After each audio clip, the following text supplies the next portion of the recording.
PSL दोबारा शुरू हो गया है और आईपीएल भी दोबारा शुरू हो गया है, लेकिन आज वाला मैच हुआ नहीं आईपीएल में बारिश की वजह से।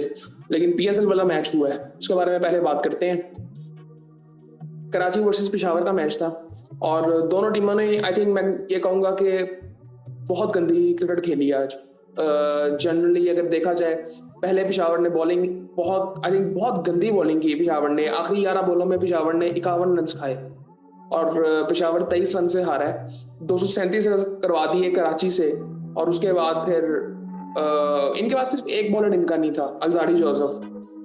बाकी आई थिंक वही इनके बॉलर थे, लेकिन वो सेटल लग नहीं रहे थे। जिस तरह अली रजा बिल्कुल सेटल नहीं लग रहा था। माकूब ने अच्छी बॉलिंग की है। खैर उसके बारे में बात करते हैं। पहले स्कोर कार्ड मैं आपको बताता हूँ। कराची ने पहले बैटिंग की और पेशावर टॉस जीता था और बॉलिंग का फैसला किया था। टिम साइफर्ड की जगह पे आज एक और नए बैट्समैन थे और वो पहली बॉल में आउट हुए।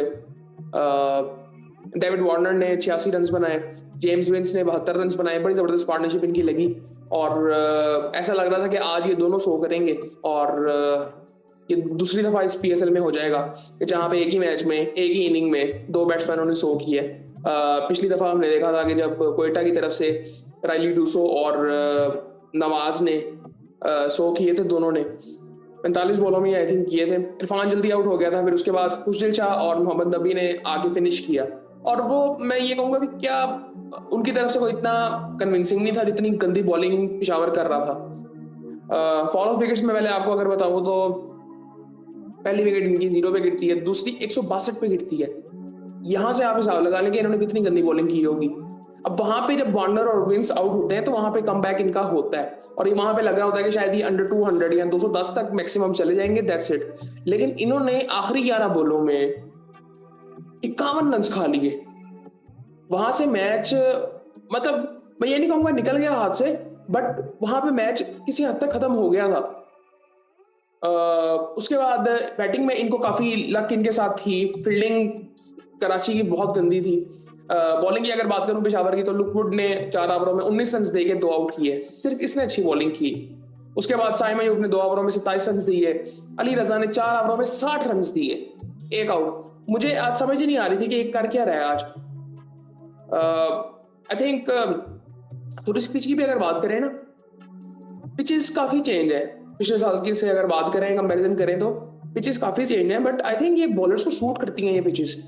बैटिंग के लिए बहुत अच्छी हैं। स्पिनर्स तो बॉल कर रहे थे, मुझे ऐसे लग रहा था कि वो सीमट से भी पता नहीं, सीमट से भी कुछ ज्यादा हो ना, पत्थर से भी कुछ ज्यादा, जहां पे आई थिंक बॉल उनका पिच होके निकल ही नहीं रहा, ऐसी बॉलिंग थी। सिवाय नबी का थोड़ा सा लगा है हल्का सा, लेकिन ओवरऑल ये जब बॉलिंग कर रहे थे साइम और आरिफ याकूब तो कुछ ऐसा लग नहीं रहा था। खैर दानियाल ने 4 ओवरों में 66 रन दिए। हुसैन दलत ने 3 ओवरों में 34 रन दिए। आरिफ याकूब ने 3 ओवरों में 29 रन दिए और दानियाल ने और आई थिंक किसने किया था और अली ने किया था 19वां 20वां ओवर। तो वहां पे मैच किसी हद तक खत्म हो गया था, क्योंकि बैटिंग में इसलिए ये बात कर रहा हूँ क्योंकि बैटिंग ये अच्छी कर सकते थे। आज भी समझ नहीं आई कि अपनी समझ क्यों नहीं खेला, मुझे उसकी भी समझ कुछ नहीं आई। और चेंजेस तो हुए हैं दोनों टीमों में, वो नजर आ रहे थे। जिस तरह अगर पेशावर की अगर पहले बैटिंग की बात करें तो साइम अयूब और हारिस ने ओपन किया, मिचेल ओवन नहीं है और उसके बाद बाबर आजम फिर आया। साइम अयूब की अच्छी इनिंग थी, कन्विंसिंग लग रहा था, काफी जबरदस्त शॉट्स उसने लगाए, 47 रन बनाए 31 बॉलों में। हारिस जल्दी आउट हो गया था। बाबर आजम बिल्कुल कन्विंसिंग नहीं लग रहा था और बाबर को आज बहुत ज्यादा चांस मिले। आई थिंक 3-4 रनआउट उसके मिस हुए हैं, 2-3 कैच छूटे हैं और जो शॉट्स भी उसके लग रहे थे शुरू में और बीच में भी कुछ शॉट्स ऐसे थे कि जो कि आई थिंक लक कह सकते हैं उसके साथ बहुत ज्यादा थी। 94 रन उसने बनाए, कुछ बड़े जबरदस्त शॉट्स भी लगाए, बट मैं ये नहीं कहूंगा कि पूरी इनिंग बहुत ज्यादा कन्विंसिंग थी। उसकी एक वजह मैं आपको बताता हूँ कि जिस तरह से आज रनआउट के चांसेस बन रहे थे ना, ये तब होता है कि जब आपके दिमाग में बहुत सी चीजें चल रही हों। और अभी इसका एक इंटरव्यू भी हुआ था बाबर का, जिसमें इसने काफी बातें की हैं। इसने एक बात की जो कि लोग डिस्कस कर रहे हैं बड़ी पॉजिटिवली, वो पॉजिटिव बात नहीं थी। इसने ये बात की कि मैं आज भी ग्राउंड में उतरता हूँ ना तो मैं मतलब कॉन्फिडेंस वो मेरे अंदर नहीं होता, उस वक्त मैं कंफ्यूज होता हूँ बहुत ज्यादा। और तो ये कोई अच्छी बात नहीं है। ये मैं अगर आप मेरा काउंटर क्वेश्चन मेरा ये बनेगा कि फिर इतने साल क्रिकेट खेल के आपने सीखा क्या, आपकी एवोल्यूशन क्या हुई है। मेरे ख्याल से बाबर ने अपना पूरा पोटेंशियल अभी तक अचीव ही नहीं किया, और उसकी सबसे बड़ी वजह ये है कि हमारी जो अप्रोच होती है वो सीखने की होती नहीं है।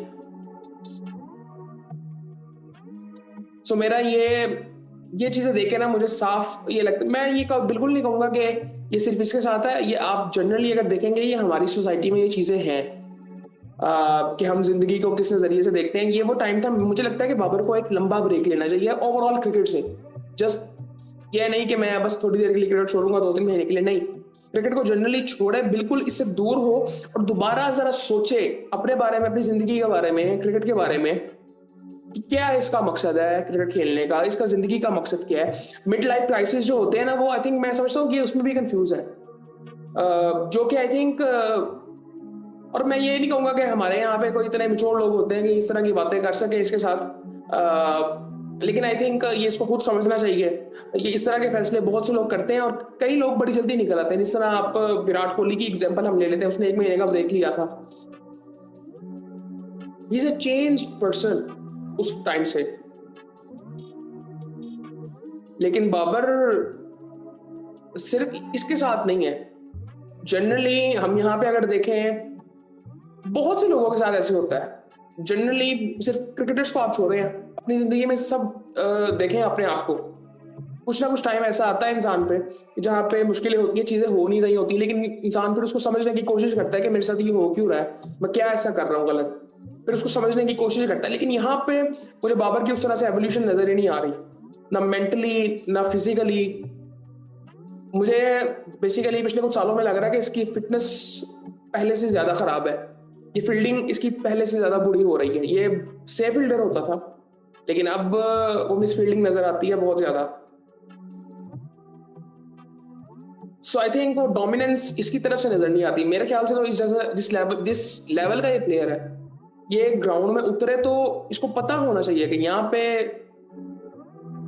डोमिनेंस होगी तो मेरी होगी ऑन द ग्राउंड, लेकिन वो चीज आई थिंक वो ऐसे आती भी नहीं है। उसकी सबसे बड़ी वजह ये है कि मेरे ख्याल से सबसे बुरी चीज जो इसके साथ हुई है ना, वो कप्तानी जो उसको मिल गई थी 2019 में, सबसे बुरी चीज इसके साथ हुई है, और वो पाकिस्तानी मैनेजमेंट ने की है, पीसीबी की। लीडरशिप तो हमें कहीं पे नजर ही नहीं आती जनरली अपने इर्द गिर्द, अगर हम अभी भी देखें तो। इसको हमने एटलीस्ट 4 साल पहले कप्तान बना दिया था। अगर वो 4 साल हमने कप्तान ना बनाया तो इसको ग्रूम करते, देन बनाते 2023 के वर्ल्ड कप के बाद, सिचुएशन इसकी भी बड़ी डिफरेंट होती। वो एवोल्यूशन, वो सीखने की ना एक क्यूरियोसिटी इंसान के अंदर होती है कि यार मुझे सीखना है, मुझे अपने आप को बेहतर करना है। वो हंगर सिर्फ रन्स की नहीं होती, अपने आप को जनरली जिंदगी में भी बेहतर करना। मैं पिछले कुछ आई थिंक मैंने वीडियो में बात भी की थी, जहां पे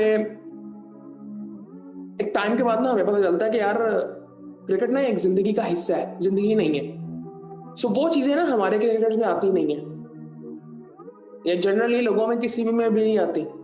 यार ये सब चीजें जिंदगी का हिस्सा है और इन सब चीजों को हमने साथ लेके चलना है। यार ये वीडियो लंबी हो रही है, ये बाबर आजम में बहुत ज्यादा लंबी बात हो सकती है, क्योंकि बहुत सी चीजें नजर आती हैं। ये इसके सिर्फ टेक्निकल मसले नहीं है। लोग ये कह रहे हैं कि इसके टेक्निकल मसले बहुत ज्यादा बैटिंग में, वो क्यों है? क्योंकि वो यहाँ से वो सही है ही नहीं उसका दिमाग इस वक्त, वो मेंटली बहुत डिस्टर्ब है आई थिंक इस वक्त बाबर आजम। उसके दिमाग में बहुत सी चीजें चल रही होती हैं, वो डर होता है रन ना करने का, वो बहुत सी चीजों के बारे में सोच रहा होता है।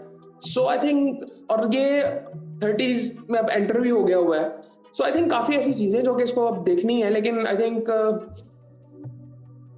ये मुझे नहीं पता इसको कौन बताएगा। खैर इस पे बात हो सकती है बड़ी लंबी, लेकिन करेंगे बाद में बात। लेकिन एक जो ये चीज हुई है ना, मैं आज स्क्वाड्स देख रहा था, बहुत सी चीजें, बहुत सी, मतलब लाहौर के साथ मैं समझता हूँ कि बहुत बुरा हुआ है। कल उनका मैच जो है पेशावर के साथ, अब उनकी जो बैकबोन थी ना वो 3 प्लेयर्स की, वो तीनों प्लेयर्स ही उनके पास नहीं है। सैम बिलिंग्स नहीं है, मिचेल नहीं है, उसके बाद वो भी नहीं है, सिकंदर रजा भी नहीं है, जो कि रन्स कर रहे थे। सो आई थिंक ये बड़ी जबरदस्त चीज दूसरी टीमों के लिए, और ये पेशावर के लिए आई थिंक बेहतर हुआ किसी तरह से, क्योंकि अगर वो होते तो एक वो किसी हद तक बेहतर होती टीम, क्योंकि उनकी बॉलिंग बेहतर होती है। ज़ारी जोसेफ इनके पास नहीं है, उनकी बॉलिंग पूरी होती, उसके बाद उनकी बैटिंग भी पूरी होती। तो वो 3 प्लेयर्स जो उनकी बैकबोन थे, वो इस वक्त कल उनके पास नहीं होंगे, और कल उनका आखिरी मैच है, और कल वाला मैच अब बिल्कुल डू और डाई हो गया हुआ है कि जो जीतेगा वो आगे चला जाएगा, जो हारेगा वो बाहर हो जाएगा। अगर आज आज पेशावर जीत जाता तो अभी एक ही टीम क्वालिफाई करती है। अब आज पेशावर हार गया तो इस्लामाबाद ने भी शायद क्वालिफाई कर लिया, और कराची ने तो कर ही लिया है, उनको 1 पॉइंट ही चाहिए था।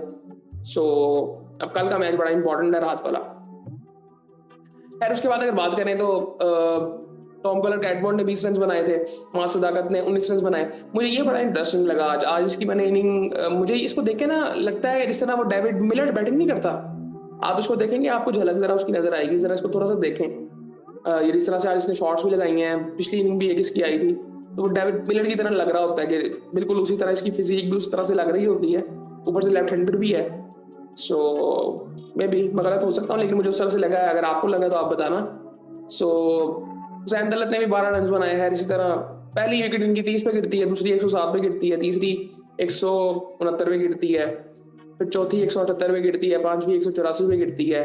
मीर हमजा की अगर बात करें तो 4 ओवरों में 33 रन, जबरदस्त बॉलर है मीर हमजा, मुझे बड़ा पसंद है ये।